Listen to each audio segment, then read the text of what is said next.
Dans la banlieue chic de New York, une immense demeure. C'est là que vivent Terry Morabito et sa femme Kerry.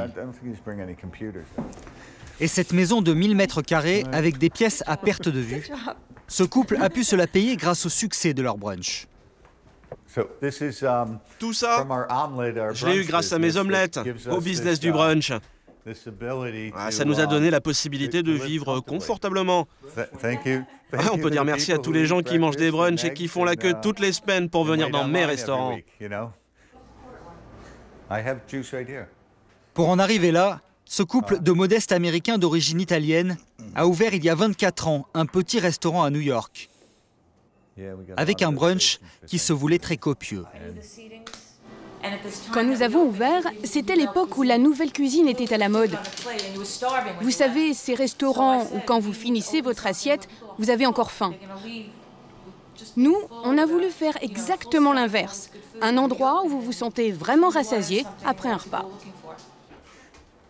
Et leur formule a très vite cartonné. Aujourd'hui, ils possèdent 4 restaurants, tous situés à Manhattan.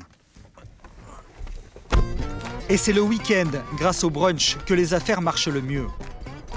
Alors ce samedi, Terry quitte sa banlieue pour aller faire le tour de ses établissements. On y sert une formule bien différente de celle des palaces de la ville.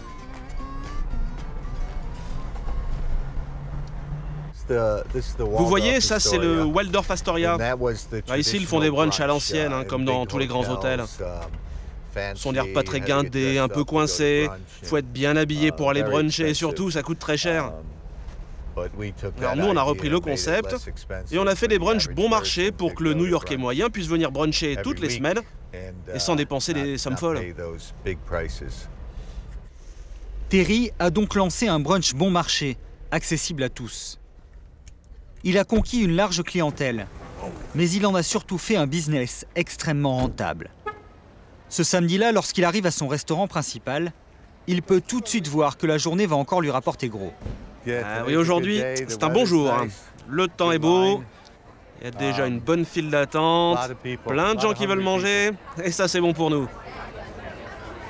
Il est seulement 11 h du matin en ce jour de brunch, et le restaurant de Terry tourne déjà au maximum, avec une longue file d'attente et une terrasse bondée. Comment ça va aujourd'hui? On a du monde? Tout est déjà rempli là-haut? Oui, il y a du monde, ça marche bien. Pour que les clients se sentent à l'aise à son brunch, Terry a donné à son restaurant un air d'Amérique profonde. Du papier peint très fleuri, des dessins d'animaux et un décor kitsch fait de faux fruits et légumes. Mais l'on reste bien ici dans une effervescence typiquement new-yorkaise. On y parle fort et les commandes se succèdent à un rythme effréné.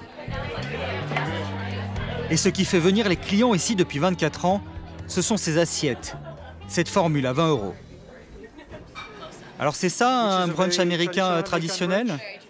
Ouais, c'est ça, un brunch très traditionnel. On a un assortiment de gâteaux au citron, à la banane, au miel. Et puis là, une omelette avec des pommes de terre.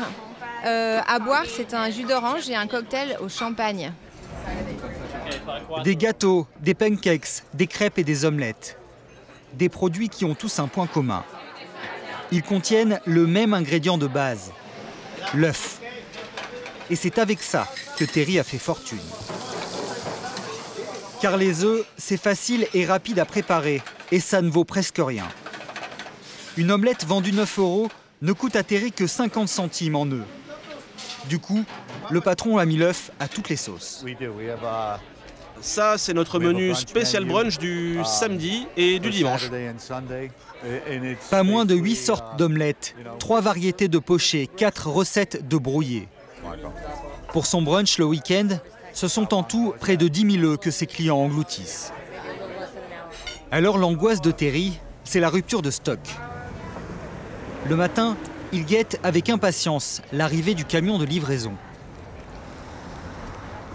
C'est la deuxième livraison de la journée. On en a une ce matin. Et vous voyez ces œufs? C'est la base de mon business. C'est grâce à ça que mon brunch est rentable. Quand vous vendez un brunch 20 €, c'est quoi votre rentabilité? On fait à peu près 65% de bénéfices sur les brunchs, et grâce aux produits à base d'œufs. C'est pas mal, non? Ouais, c'est vraiment très bien. 65% de profit sur les brunchs, c'est 3 fois plus que ce que fait Terry sur les autres plats servis pendant la semaine. Les œufs, ce serait donc la clé de son succès. Vous le croyez ou pas, mais ils sont tous intacts, les œufs. Mais si Terry a fait de ses brunchs un produit rentable, c'est aussi parce qu'il y a une autre dépense sur laquelle sa formule lui permet de faire des économies. La main-d'œuvre. Combien d'omelettes vous faites par jour? Je sais pas, à peu près 500. Comme les plats sont plus simples et moins longs à préparer, ses employés en cuisine sont plus productifs le week-end avec les brunchs que la semaine avec des repas normaux. Durant la semaine, j'ai 8 personnes qui travaillent en cuisine pour à peu près 100 clients. Le week-end, on a le même nombre d'employés, mais la différence, c'est que je fais près de 600 couverts. C'est beaucoup plus que la semaine. C'est bien plus rentable, la productivité est bien meilleure. Le brunch, c'est donc une bonne opération pour vous? Ah, ça, c'est une très bonne opération, ouais. Si je pouvais le faire tous les jours de la semaine, je crois que j'aurais une maison encore plus grande. En attendant de devenir milliardaire, les omelettes et les pancakes rapportent déjà pas mal à Terry. Le brunch, ce serait donc un bon moyen d'engranger des bénéfices.